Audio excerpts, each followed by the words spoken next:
You're either on the bus or you're off the bus. Welcome aboard, episode 30, a milestone episode to end 72 games of Iowa Wild hockey. It is our season wrap-up show here on Ridin the Bus, the official Iowa Wild podcast presented by Explore Minnesota. Joey Goldstein to my left, Ben Gislason here with you with an iceless backdrop here today. If you're with us on YouTube, you can see behind us, it still looks like Wells Fargo Arena. It is still Wells Fargo Arena. Yeah, that hasn't changed. that didn't change. But the ice is out. The Wild are out of the Calder Cup playoffs. They miss it this season. But as we conclude our show, our final show of the season before we cast off into the offseason, which the good news means more episodes. We will have a little more time on our hands to turn out hopefully more than one episode per month. Yep. But the bad news is obviously Iowa Wild hockey is over. Yet here we are, and it is exit interview day. You'll probably hear some noise in the background. We're right in front of the Iowa Wild dressing room, so players will be shuttling in and out, having their exit interviews with general manager Mike Murray, head coach Brett McLean, and the rest of his staff. And we're going to get some quick hits as well with a handful of Wild players today, talking about the season, some really reflective points. It's a reflective day when you think about the year. And Joey, let's start with this. What's on your mind as we sit here, April 22nd, and reflect on the year that was the 23-24 campaign? First thing that comes to mind, it's a bummer we're not still playing. Yeah. Right? That's kind of the biggest thing. But successful year, I think, all things considered. Off the ice from a business standpoint, we did really well. Which is always nice to see, especially with, when you have struggles on the ice, right? To still have success off the ice, I think is an important piece. But we've talked about it. We talked about hockey on Wild last week, where it's just there are a lot of things to kind of hang your hat on and be proud of from this year. So just building off of that and looking ahead to, it's crazy. We're already kind of just turning the page, right, to next year and whatnot. And that happens fast. It comes up before you know it. So starting all that prep work and everything and just doing what we can to make that 24-25 season better than this one and the year before and the year before that. You're constantly trying to grow and evolve and change. So that's kind of where I'm at right now. It's going to be nice to decompress a little bit, too, now that things are wound down. Down goes a shovel. See? Noise. This is podcasting right here. Yeah. At least we gave the heads up beforehand that things like that might be happening. things are gonna happen. Yeah, things are gonna happen. But yeah, I think that's just kind of that's where my mindset's at right now. How about you? I think you nailed it. And when you bring up the success of the organization as a whole, and that includes the on-ice performance, which obviously it doesn't take a hockey scientist to figure out that the wins and losses weren't where the Wild fans, the Wild players, the Wild staff wanted it to be this year. But to your point, the success that was this year from a group as a whole, as a family, when you look at this building this year and the numbers that were the attendance and how many people came out to games, and the two things that really jump out to me when I think about that are, one, you have such an undying, passionate fan base that just cares so deeply about this team. And that's the one thing that really jumps out to me. And it was no more evident than the final game of the season when you had over 9,000 people here inside Wells Fargo Arena. It was loud. It was a great hockey game when the Wild beat the Grand Rapids Griffins that night. And every year I get closer to this fan base, and you learn more. And you get to meet a few more people, and you get to know a little bit more of the exact makeup of this group. And you can't say enough about this fan base. And then the other part of your comment would be this, is to your staff, to the ticketing staff, to the corporate staff, to everybody that makes up the group across the street from us here at Wells Fargo Arena and the Iowa Wild offices, what a tremendous year it was. And you just can't say enough about the group over there and how much goes on behind the scenes to make sure that this fan base and the Des Moines area continues to not only have that type of brand and this great brand of hockey that we have here, but the fan base keeps growing, and it was no more obvious that the fan base has been growing than this season when you look at the numbers that we had in one of the best attended seasons in Iowa Wild history. So you may be sitting here saying, well, look at them, they're just digging for positives, but those are huge positives. Yeah. And at the end, I wouldn't they're say huge I wouldn't positives. call it digging. Those are truly yes, positives. yes, like they those are are. things that those are things that we try to accomplish year in and year out. And it is like you said. It's in the mission statement, man. Yeah, Like this is what we're here to do. And it can the season is a grind. I mean, Marquise and Jess is behind the our camera. social they'll team's they'll here be the too, first ones to tell you, like it's. Well, especially the social team. Yeah, I don't know how they do it. You can't unplug. My goodness. It's not all, people look at, sports. It's not always rainbows and butterflies. Like there's a lot of behind the scenes stuff that people don't realize. But we're constantly growing and constantly evolving and getting better. And, Friday was a great example of that. It's the last game of the season. Game is meaningless in terms of standings and playoffs and anything like that, and you still get all the support that we had out here, which is phenomenal. And I remember talking with people. We had a smaller group from Minnesota come down. Some of their full-time staff came down on Friday and checked out the game, and we were talking with them. They had a similar situation, obviously, for their fan appreciation night on a Thursday, where the game didn't mean anything, and the place was packed, and people didn't want to leave. Like they were still having a good time. So it's hanging on. It's don't go. Yeah, don't go. I love I think that. there's that piece to it where it's like, this is the last time you're going to see this team ever, right? It's not going to be the same exact team next year. You'll have familiar faces, but new faces are going to come in. Some faces you're used to probably won't come back, and it's your last time to really see this team off. And I think obviously to end with a win and then go into Chicago and win there as well. The team played really well, and it's great to see. And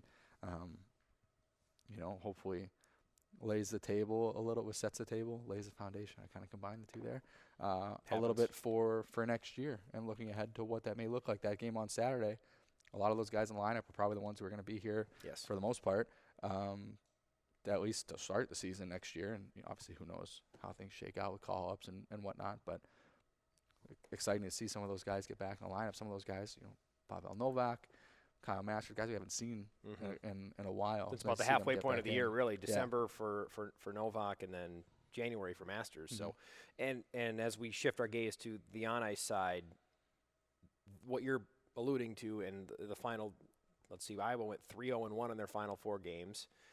I think it was 8-7-1 in their final, that's 16 games. Yep. And those aren't world-beating numbers. But when you're looking at it as a full 72-game slate and you're looking at where the team was, think about where they were in February out in Henderson and a closed-door meeting and a team that was going, where are we? Yeah. Who are we? Yeah. And where they finished the year, the lasting mark that I'll sit and stew on when I make my annual pilgrimage to the lake and I turn my phone off and I shut down and think about the year, whether it's on ice, whether it's the broadcast, whether it's the team services, all the the different things that I get to touch throughout the course of the season. From the on ice perspective, that's going to be the thing that I think lasts with me is this team just found itself too late. And once they found themselves, they didn't go from where they were in February to what Rockford did, where they just blew their way into the playoffs. But it's hard to go from 0 to 60 in professional hockey. Usually, if let's say Iowa finds what they found in, let's call it January. Sure. They maybe muddle around at 500 for a bit, and then usually, if you keep tracking that way, you would have been looking at maybe February, March. The season ended, and the team was kind of doing. Our YouTube fans can see this for our listeners. It's just kind of, they were on a gradual plane. They were building like this, and usually if you keep building that way, eventually it shifts and you make that huge spike. And it felt like maybe Iowa needed like another month to get to that point, and then you're peaking at the right time. They ran out of time. Yeah. And that to me is kind of the lasting legacy that I'll think about with this team is it just took them too long to get to that point. But once they got to that point, I really enjoyed the brand of hockey that they played over the last really 2 months, I'd say. March into April, all of those games, for the most part, minus the Hershey one, where they admittedly were just in awe of a team that almost set the AHL franchise or AHL record for best record in the American Hockey League. 1 1 point shy of it.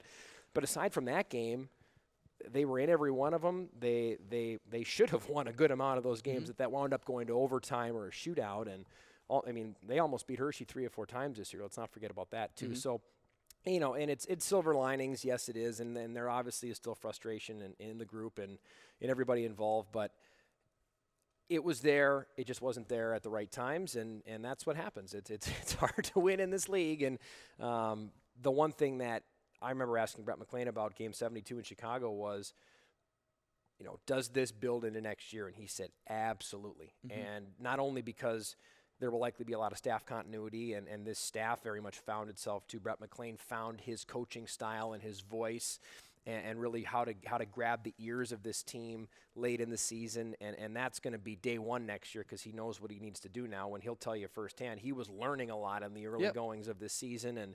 But also there's going to, like you talked about, there's going to be a lot of these same players that are back next season that Brett won't have to take those opening few weeks to really try and gain their ear, gain their attention, which all new coaches with a new team have to do. They all have to do it, no matter who you are. There's not going to be that getting to know each other phase next year.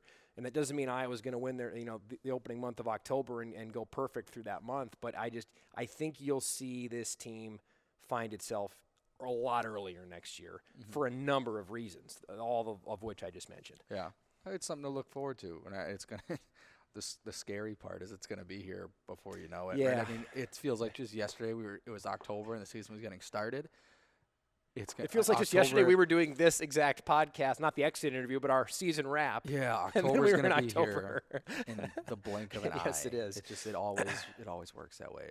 But it's exciting. I mean, obviously, I'm excited to get back. Like the season just ended, I'm excited for what comes next. So it'll go by quick, but it is a little ways away.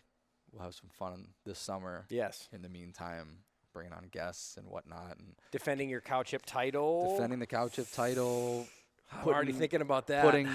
We need to put our fun little podcast bets together. Yeah. We took a break from those this year, and you just want to win more. Well, I think I've got one career win. The feedback I got on us needing to do those more was pretty loud throughout the season. Yeah.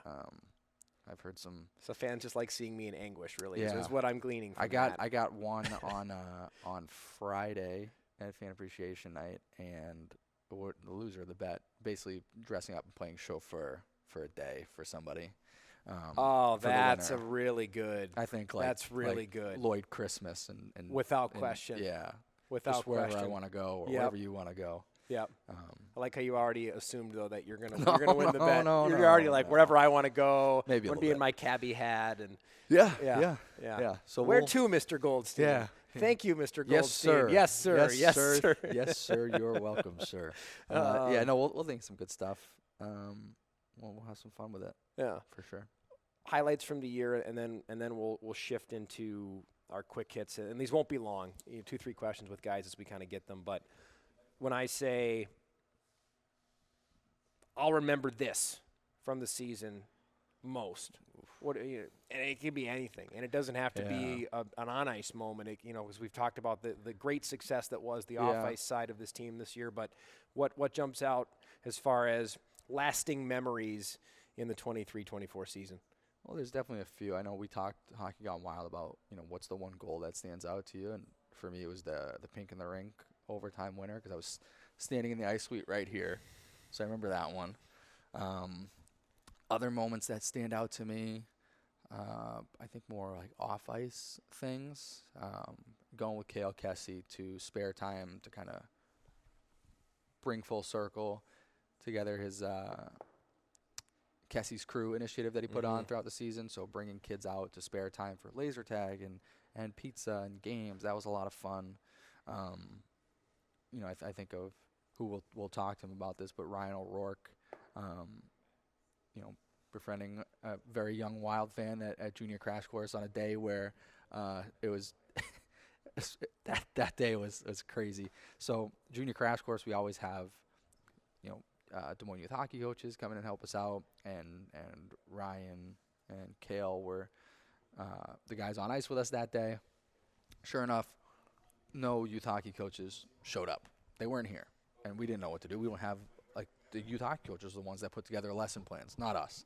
So they show up and the kids are getting ready to go on the ice, and we don't know what we're going to do. So we just kind of threw the kids on the ice, and we had Kale lead some drills. We had Ryan lead some drills, and that's how Ryan met Elsie, and they became just great. There's a great bond formed there, and she is his biggest fan, will always be his biggest fan. They went to Chicago on Saturday. We're cheering on the team. So things like that, those always those stand out to me quite a bit. And then the concert night, obviously being the big Dynamite. one. That just being, last year when we had Russ Dickerson come out, it ended up being the highest revenue-generating game that we've ever had. This year we surpassed that with the 10 Penny concert.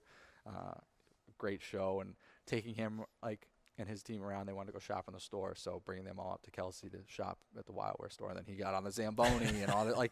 There's some just fun little behind-the-scenes things like that I think people don't always see and don't always think of. So. Indeed. Well, I'll get to my highlights in a bit. Let's get to some quick hits with some interviews right now, and we'll talk a little more later. Let's head to period 2.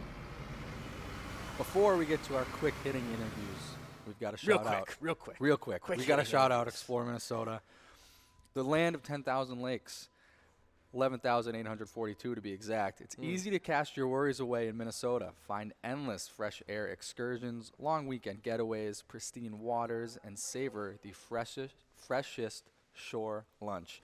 Get started by visiting exploreminnesota.com. Bye, Adam.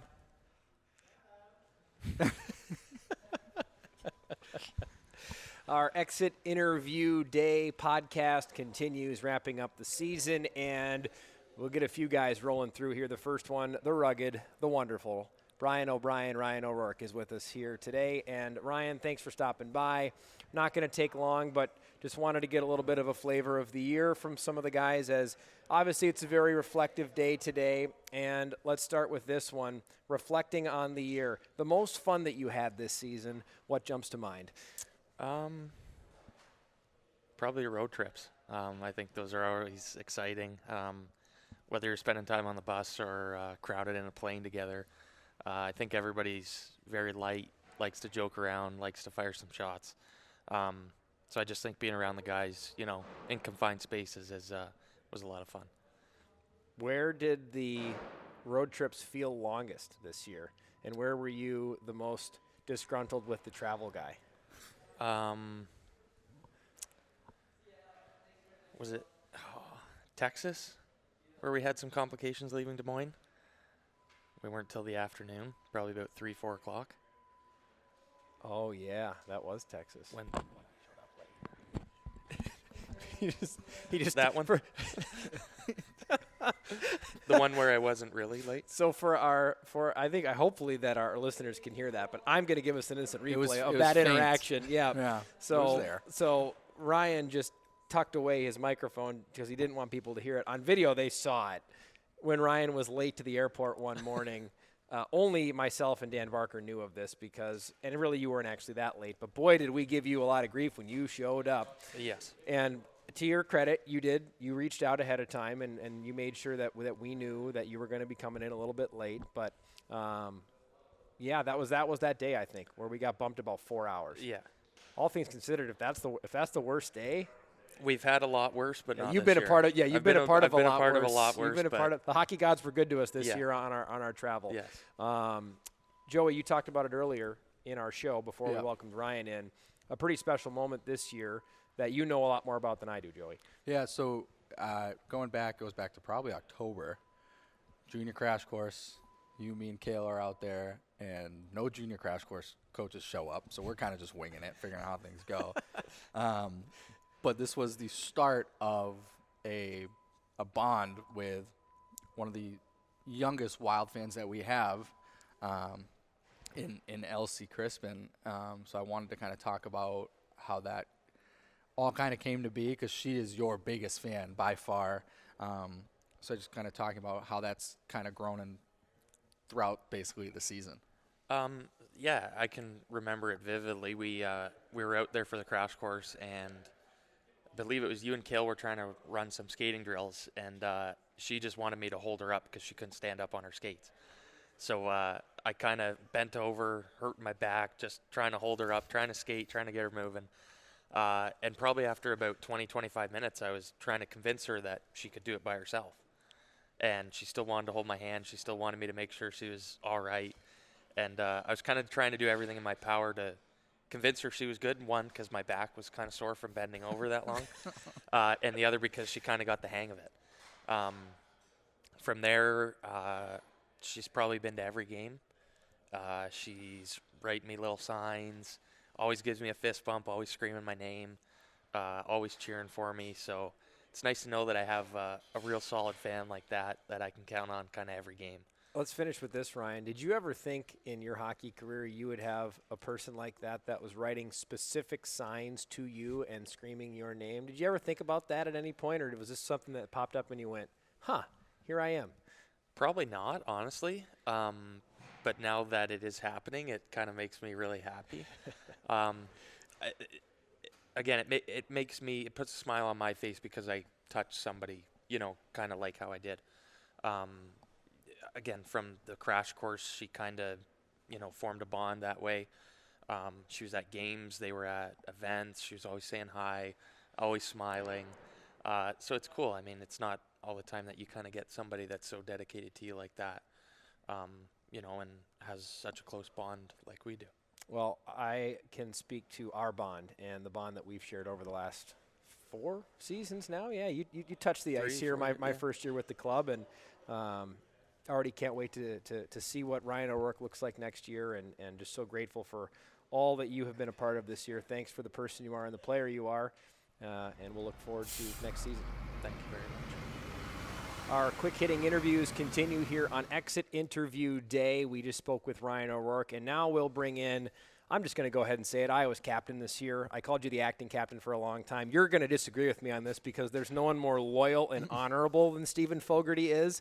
Yes, Dakota Murmis is the captain, but only saw him for 5 games this year. And folks, you took the reins in a big way. Thanks for parking some time for us here on, I know, a busy day, and everybody itching to get home, and I'm sure for you to get back to Minnesota. But the season that was a reflecting day today, obviously, for sure, with exit interviews. A reflection of the season for you. What's on your mind as you begin your off season officially today? Yeah, the last couple of days you try to think about it all and take it in, and obviously you're having these exit interviews earlier than you want, but that's not all negative. You look at our team here over the last little stretch, and I wasn't even aware, but just found out we were over 500 after the All-Star break, after the trade deadline, and just a lot of positives. Obviously you want to win as many games as possible and make the playoffs, but just the growth I think throughout the year. And I think, we talked the other day, it was never for lack of buy-in, lack of effort. We had that every day, practice games, just weren't able to capitalize, weren't able to, string 3, 4, 5 wins in a row together. And in this league, you kind of have to do that to gain ground on teams. So, there's a lot to take from this year, good and bad. But I think, the negatives will only turn into positives down the road here. And, it's great people in this organization, great player staff, and, there's a good thing going here for sure. Looking ahead for you, got a busy summer coming your way with your wife expecting. So what are you looking forward to most while being a dad? Yeah. And looking forward to least. I'm gonna double on that. Yeah. I'm gonna double on. Yeah, we're gonna add on to that one. Yeah, I guess double on that with the twins on the way. Yeah. Yeah, I don't know. I think obviously after finding out, it was a little bit of shock, but now it's kind of just our reality. But just kind of enjoy this process and be there for her and cater to whatever needs she has. But yeah, just enjoy this. I mean, it's you only have your first 2 once in your life, but yeah, no, we're really excited. We know it's going to come quick, so just take the time to be together and enjoy the peace and quiet while we have it. Do you guys know if you're having boys, girls yet? Have you figured that? Are you guys doing gender reveal? Like what are the plans? 2 girls. I guess there can always potentially be a boy in there, but as of now, yeah, 2 girls. Nice. Yeah. Because when I think of Stephen Fogarty, I think of gender reveal and like a giant, huge extravaganza. Yeah, for yeah, sure. me This too. is how it's Yeah, gonna yeah, work. that's exactly how it goes. That's everything Yep. that Stephen Fogarty Yep, stands totally. for. 100%. Folks, I'm gonna try. I'm gonna try to pull this out of you because again, going back to the loyal and honorable thing. But you're as mature as a person. You're more mature than some of the staff members are in this Iowa Wild locker room. and you know so much about how to be a pro. Can you share with us any moments this season where, and you were a rookie at one point too, and I know you made your dumb, silly mistakes too, but did you have any moments this season where you scratched your heads? And if you don't want to throw any names out there, feel free not to protect the guilty, but any moments this year where you just kind of scratched your head and went, really? Yeah. Honestly, I think I think I just heard the best one about 5 minutes ago. I won't name names, but somebody was supposed to give a 60-day notice to vacate their apartment and didn't do that, so they'll be having to cover an extra 2 months of rent. So, Oh God. I think just little things like that. But hey, I mean, I didn't turn pro till I was 22. Some of these guys are 19, 20, so give them a little bit benefit of the doubt. But yeah, it's amazing that they've made it this far for sure. That's like I won't name names either, but the Advil liquid gels Yes. incident. Yeah. We got Someone a ordering trainer's room Advil full liquid of gels Tylenol, from- anything you need, yeah, but someone's from waiting Amazon. on a package from. No way. Yeah. Yeah, You can tell me off record who that Correct. was. Yeah, we'll fill you in Yeah. on that. Folks, I'm going to finish with this one. It's a story I've told other people, but when I really, and it was early, when I learned who Stephen Fogarty was, it was early in the season. It was last year, your first year with the Wild, and it was my first time getting the team back from Canada.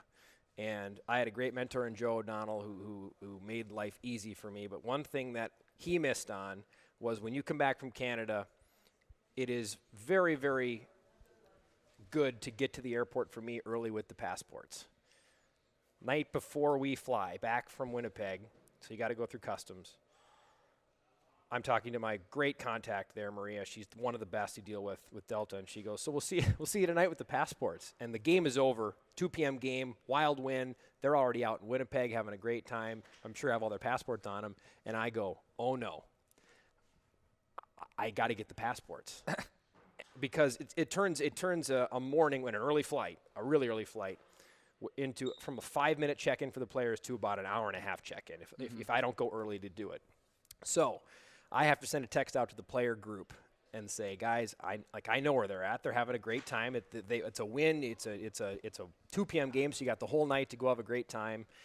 And I got to get guys' passports. And luckily, a few guys were still around the hotel. I think I texted maybe 8 o'clock. I figured this out.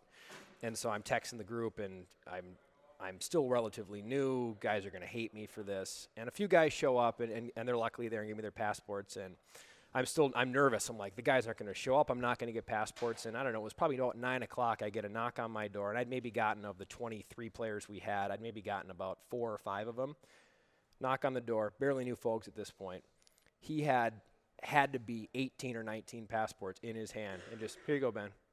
That's it. And I will never forget that, folks, because that is what leaders do. It was an incredible moment. I'll remember that the rest of my life. So thank you for that and all of the great leadership moments you had after. A story that I had to tell so people know that's the kind of person you are and the kind of leader you are. So thanks for all. Well, no, thank you, Ben. Yeah, I mean, I just appreciate all the staff, everything that goes on behind the scenes in this organization is pretty incredible. And I know I've really appreciated and the way our relationship has grown this year and getting to know each other on a personal level too. And hopefully there's more to come in that sense. But yeah, I mean, I know how group chats work sometimes, especially when there's a few beers too going around. So I'm glad I was able to help. And yeah. How did you get all those passports, by the way? I just, met guys in the lobby and just said, because I know some guys were, out and about going to the casino, and I'm usually going to bed pretty early. So, yeah, just thought I could help both parties out. I never asked him about that. Thought we were Now going I to get a know. real, magician never tells us secrets kind of thing right there, and that would have been great. Yeah. Folks, thank you. Yeah, thank you, Ben. Thank you, Joey. Appreciate it. Yeah. Rolling along here, exit interview day, quick hitting interviews.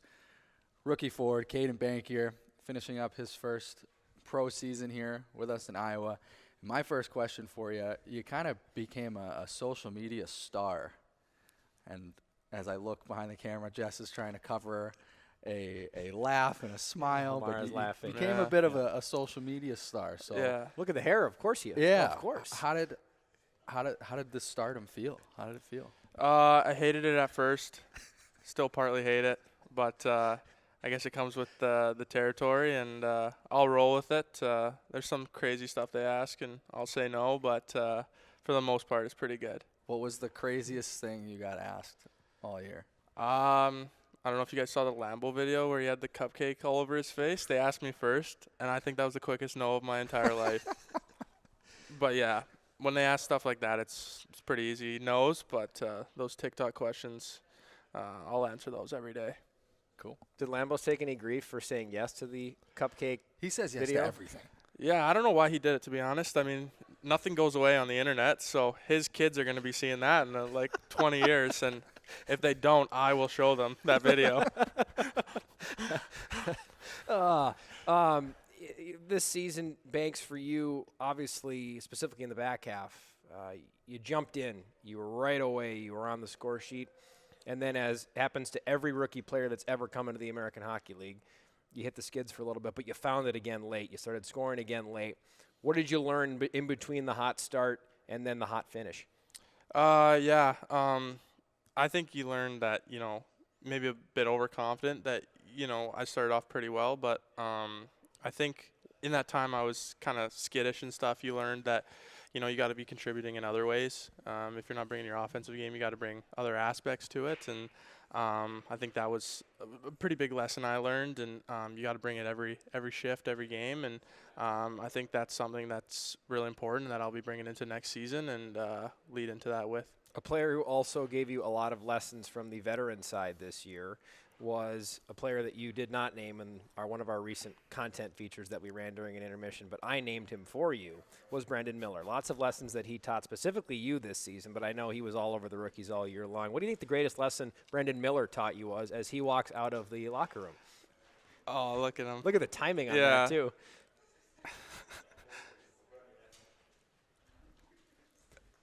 What? One of Banks' favorite guys. I heard he was calling me out.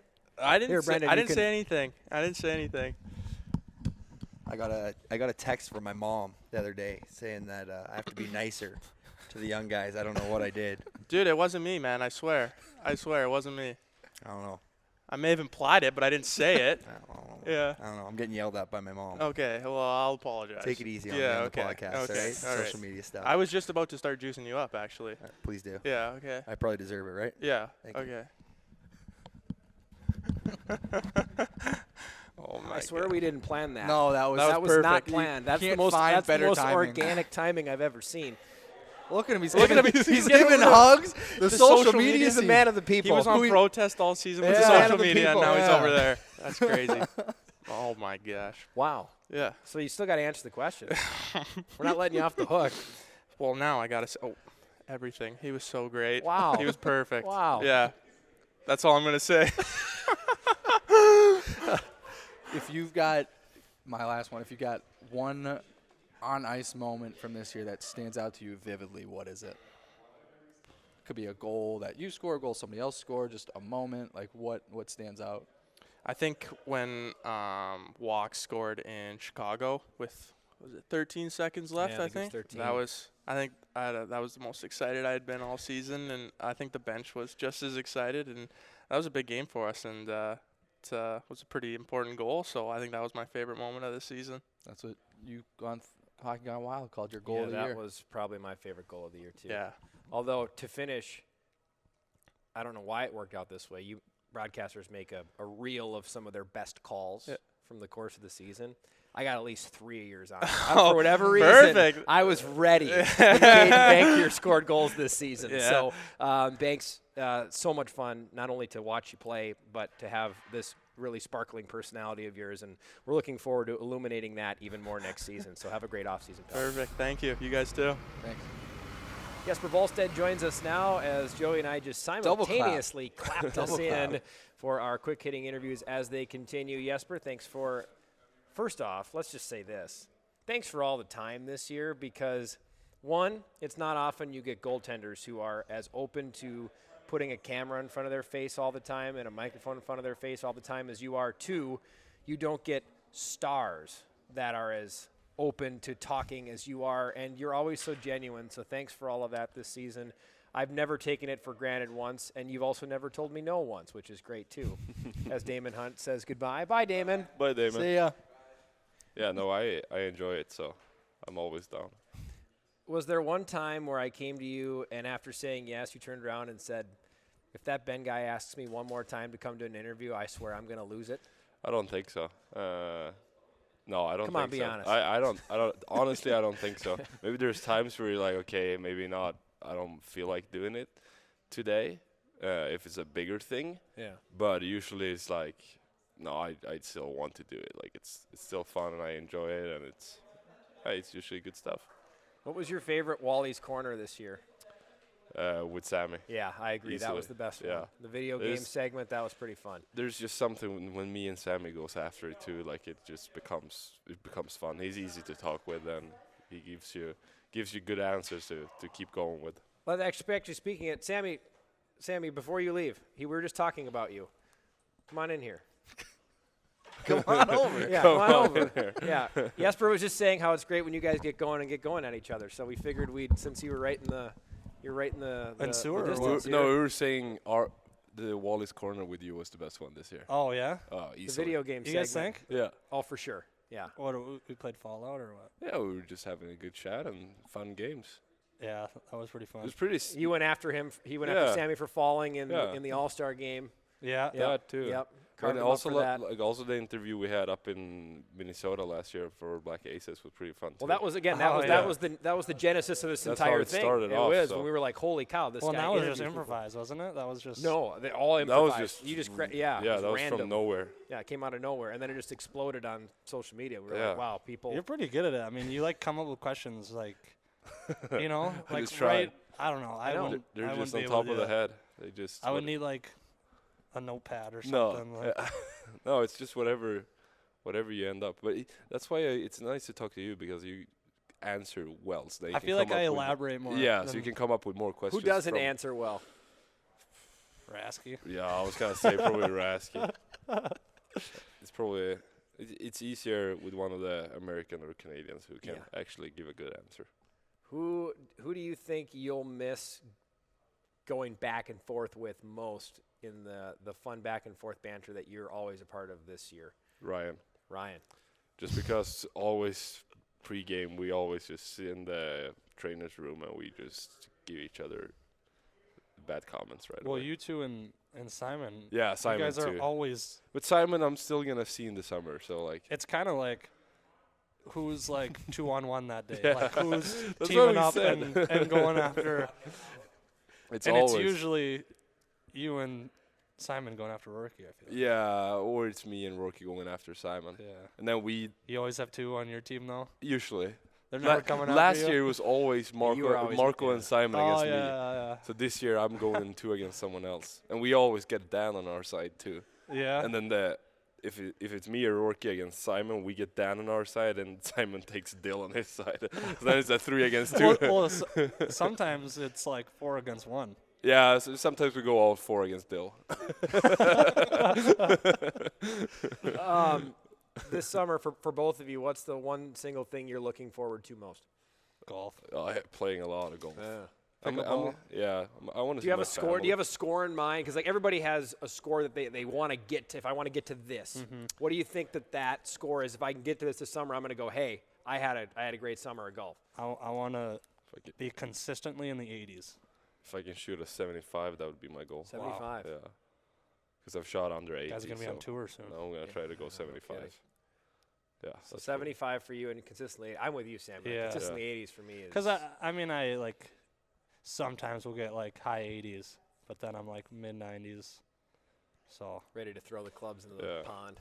yeah. I'm usually around 80. So like I break 80 a couple times. I'm just like 82, 83 a couple times. I was 80 last summer, Yeah. and I should have shot 79, Wow. and I shanked one in the woods on 18. Oh, man. And I didn't know that I was close to 80 because I didn't Okay. want to know. Because No. if I would have known, then I would have gone even worse. See, I Yeah. want to know. Yeah, I want to. I don't want to know. Because here's the difference between you guys and me.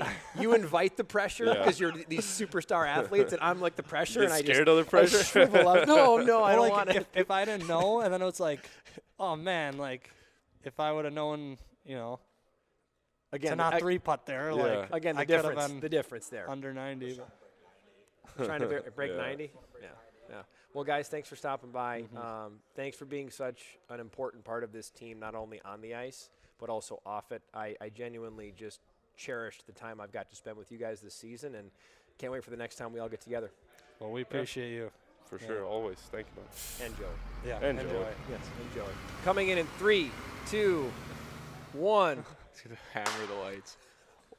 Jesper Wallstedt almost knocking the lights over and clapping us in for our final interview here, as Jesper, who just when he knows the camera's on, he's involved. he's ready. He's aware, involved. very aware. But the star of this show, this segment of the show, Carson Lambos, who I'll say the captain of the rookies. I think I've heard you've been called this season, former captain of the Winnipeg Ice. My first question for you is, how quickly are you going to be indulging in the whiteout in Winnipeg when you get back? Yeah, it's a bit weird, like being in the situation I'm in now.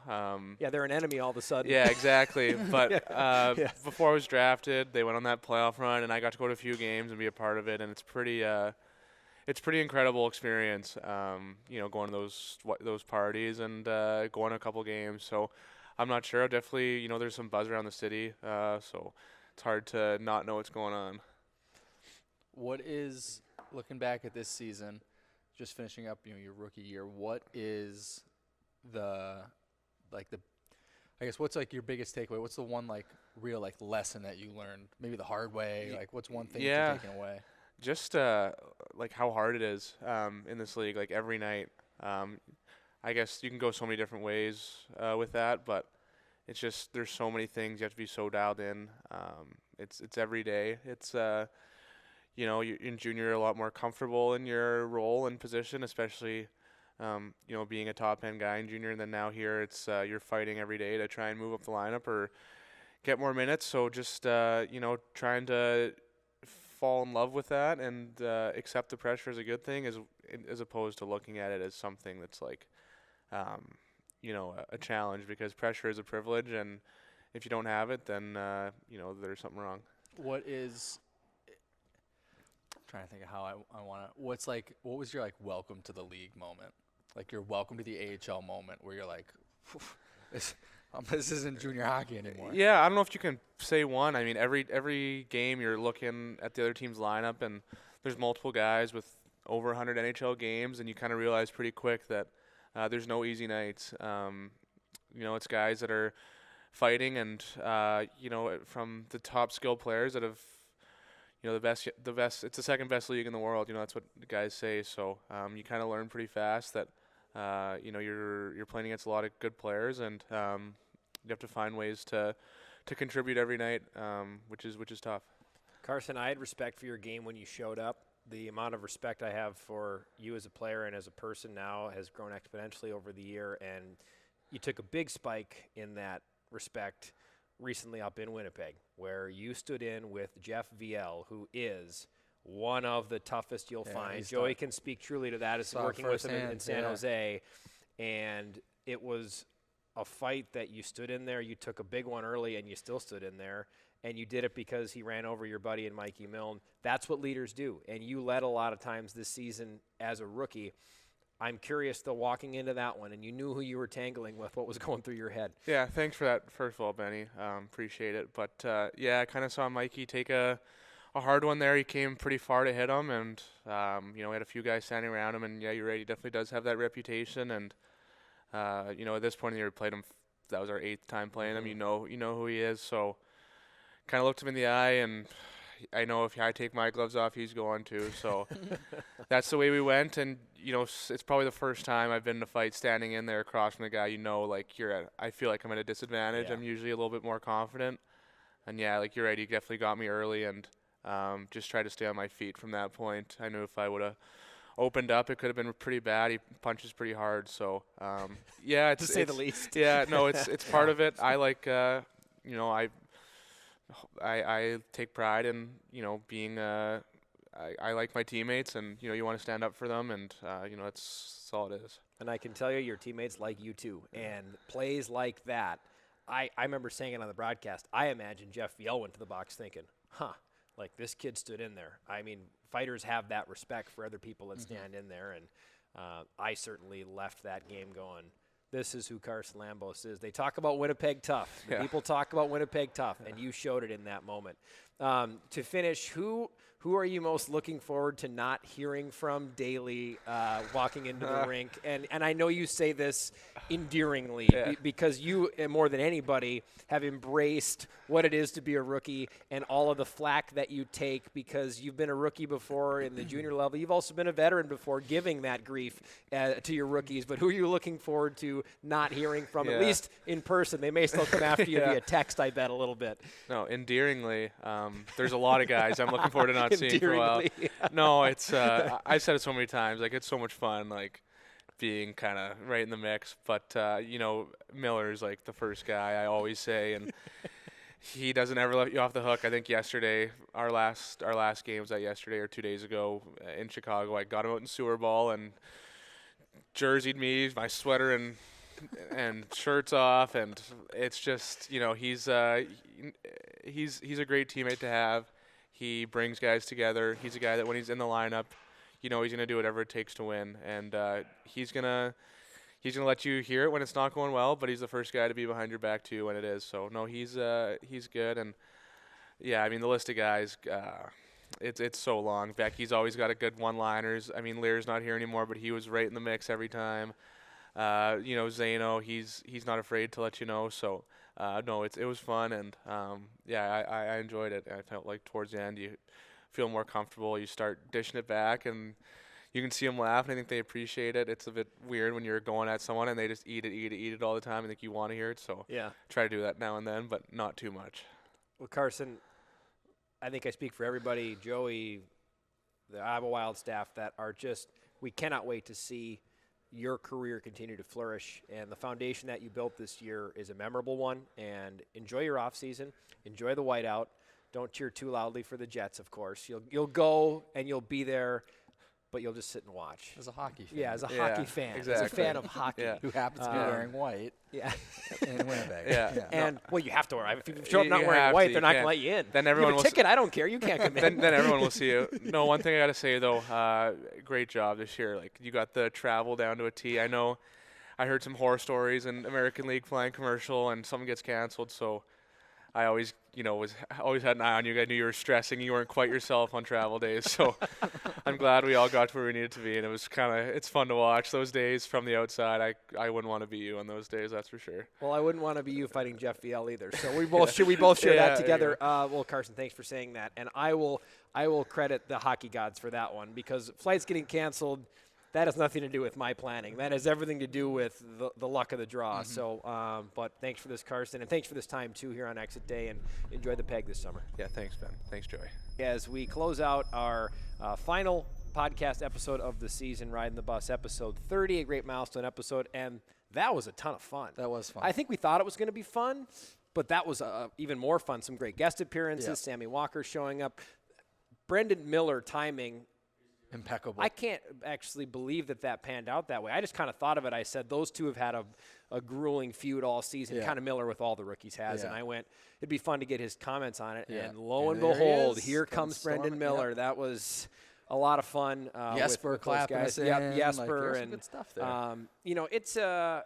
It's a hard day. The exit interviews are, because especially, and you have these bonds too, Joey, for sure. And I'm so blessed and lucky to get to spend as much time with these guys as I get to spend. But Fogarty touched on it. Like, he and I, especially this year, have really become close. And not everybody transcends from working relationship to friendship. You and I have definitely transcended that. But I would throw Stephen Fogarty in that mix as well. Sammy Walker's in that mix, and it's especially for those two guys, it might be a little easier to see Sammy Walker back as an RFA as opposed to, a UFA and Stephen Fogarty. But, those two guys and a lot of the guys that you see leave today, you don't know. Like, you don't know if they're going to come back. You don't know if it's going to be the last time you see those guys. And some guys leaving, you're never going to see them again, right? So it's a hard day. It's a reflective day. But also a joyous day too, and it's the closing of the final chapter, and certainly grateful to be a part of it. That's for sure. No, I agree. It's always it's like a bittersweet kind of day, right? It's nice because I think everybody's kind of got that same mindset where it's all right, like things have kind of come to a close, and summer's coming up, time to relax a little bit, and for these guys, it's recovery and getting ready, and then slowly they'll start getting back into shape for next year. But yeah, like you said, for us, there are guys we may not see again. Yeah. Guys you're going to see next year. Some guys you don't really know. So especially those guys whose contracts are up, right? It's you say bye to them, say, hey, have a good summer. Hope to see you, and stay in touch and things like that. But yeah, I think the way for me it's a lot different than you like you said, you're around them every day. I'm not. I'm around sporadically. Sometimes when I need something. Only a couple guys do I connect with a lot, like a guy like Cale Kessie, who I do a lot with in the community, or Carson's one of those guys too. Like outside of that, can't say enough about Carson Lambos. Yeah, it's not really the same. But either way, I mean, it's a different kind of day, but everybody's in good spirits. We're having a good time. Having a ton of fun. So just looking as my computer's dying. Yep, which is a sign that we're getting to the end of our show and the end of our in-season portion of the Ridin the Bus podcast. We got some summer plans. We're gonna have some shows all summer long. We need to get the podcast bets back, as we talked about. Yeah, in if the you've open. got ideas, if you've got ideas about podcast bets, send them along. I think we need. It's more. I guess we need bet ideas, but we also need punishment ideas more than anything. I know, like at some point, the Red Sox and the Twins will do something with that. But other than that, we're just gonna have to figure out. I got a feeling. I got a hunch. We're going to be separated in the floor hockey league. Yeah, there's no way. They They would be fools. They can't let it happen again, right? To not. But maybe. I don't know. So we'll see. But which actually, for the sake of the podcast, could actually make it, I don't know, even better. Like obviously, I need Batman and Robin here. We need that, but it could make it pretty fun for the podcast to have us separated, because then all of a sudden there's a little more heat. Yeah, we'll have between to the two hosts. We'll it could be interesting. We'll have to see how that all shakes out. Yeah. I got questions today about when the floor hockey league is going to pick up, so I got to start putting the ball in motion there and see maybe like after Memorial Day, give people some time and then ramp it up. Yeah, but I promised highlights earlier in the show. For me, there's a lot to unpack, and I haven't had my week at the lake yet to really unpack everything, and I might be able to more eloquently state what exactly my highlights were after that. But I mean, I think of the Sammy Walker goal in Chicago. I think of the Sammy Walker goal here on the Pink and the Rink night that you brought up. I think about, as Brett McLean brought up to me, the win in Henderson after that closed-door meeting, and then what happened with that team after that win. And a lot of little memories along the way, a lot of laughs, a lot of great times. And, I think I said it in the pregame. For Game 72 in Chicago, sadly it feels our world just keeps trying to disconnect us more. And hockey is such a unifying sport. It's such a bonding sport. It's such a family sport. It brings people from all different walks of life together to share in one common bond, and that is, the strive for winning. It's not even winning. It's the strive for winning. And win or loss, what is not worth. It's such a celebrating point. It's something so worth celebrating. This sport and this game of ours, and all the people that make this season what it was. Yourself, Allie Kornick, Todd Fredrickson, Alec Lesnar as well, who I obviously work with heavily on a day-to-day basis. Marquise Jones. We've got our social team with us here in Amara and Jess, and everybody on the Wild staff that made this season possible. Brett McLean, Mike Murray, a lot of people to thank, and of course our fans too. We've talked a lot about them in the intro, that what a year it was, and no more evidence to how committed this fan base is to this Wild franchise than this season, and the incredible support they had. There's always negativity, but there wasn't as much as maybe you would have thought for this season. The positivity that this fan base runs with, and the building that was packed behind us here, and just can't wait already for opening night. But everybody take some time now to unplug and recharge, staff, fans included, and now enjoy the Stanley Cup playoffs too, which is obviously such a great thing to take part on. But and a big thank you to you, Joey, too, for this podcast, for all the work that you do, and all the times where I came to you late with something and you bailed me out, like the other night with John Schaefer and his daughter Marta. So you're such a pro, and you're a good friend. So thanks for that, and that's it for season 23-24, I think, right? I think that wraps it up. I guess last thing before we go, do we want to leave with a Stanley Cup winner prediction? Do we dare My wife do and I that? just did brackets last night. I pick who over who. Okay. Let's do it. Let's go that way. I have such a lame prediction because I went with the number 1 seeds. But I did. I very well, I think I'll be wrong, but it'll depend on health. It always depends on health. And someone loses someone early and you're like, well, you're not gonna get through that one, but I have a hard time picking against Dallas. I have a really hard time picking against them, and I also have a hard time picking against the New York Rangers. And I know President's Trophy curse and all that, but even watching them the other day, and I know they're playing Washington, who's like the statistically worst team to play in the playoffs. Yeah. But in my opinion, there's 2 schools of thought there. Will that hurt a team or help a team? Depending on how viciously Washington plays, if it's not that vicious of a series, it'll likely be a short series, and then the Rangers are healthy going into the second round, where all the rest of those Eastern series are going to be wars, I think, and the West is a ravaging wasteland, nasty. It's going to be awesome. I can't wait for it. That Winnipeg-Colorado series already, jeez, was that fun to watch. And the Canucks in Nashville was fun. I stayed up for that one last night, too. So I think I'm going Rangers over Dallas in the final. I know it's a lame pick because it's the 1 and the 1, but I just couldn't. My initial preseason pick that I do in my family pool was Carolina, but I can't bet against the Rangers right now. And they've been there and they've seen what it takes. They've been bested by the teams that know what it takes to get there. They lost to Florida, so I think it's. Actually, they lost to the Devils last year. Yeah. That's right. I forgot about that. Yep. So I look back on them a little bit like I look back on Tampa when they got they got beat by Columbus. Did they get swept by Columbus? I forget. All those years ago? Yes. But I look back on a team that was so built to do it, and then they didn't do it, and they had a huge wake-up moment. Yeah. And then I'm looking at the Rangers, who only got better this year, and I'm thinking, like, it's time. Yeah. Your thoughts, and then we'll close. It is hard to pick against Dallas. I was on Dallas bandwagon last year, and I think I was a year too early. But I don't, because the West is a gauntlet, I don't see them getting out of the West. And they have to play Vegas in the first round, which that's gonna take a pound of flesh from them. The worst There's matchup. no way, you, there's worst no way matchup through you it. could have found. Hey, great season, Dallas. Here's your reward. Yeah. So I and everybody out there knows what's coming. I'm picking Boston out of the Going with your East. heart. I respect that. Picking Boston out Going of the with your East. heart. I mean, we're 1 game in already, and they beat the snot out of Toronto. Yeah, so they'll handle them. Listen, if they think play they'll like handle that and the goaltending, which I have no idea what they're going to do, whether they're going to alternate or what. I think you ride a guy till he loses, then you go to the next guy. Personally, but I think they can beat anybody in the East. They're good enough to do it. They play a hard-nosed style, and their goaltending is great. Yep. So I'll pick Boston over Edmonton.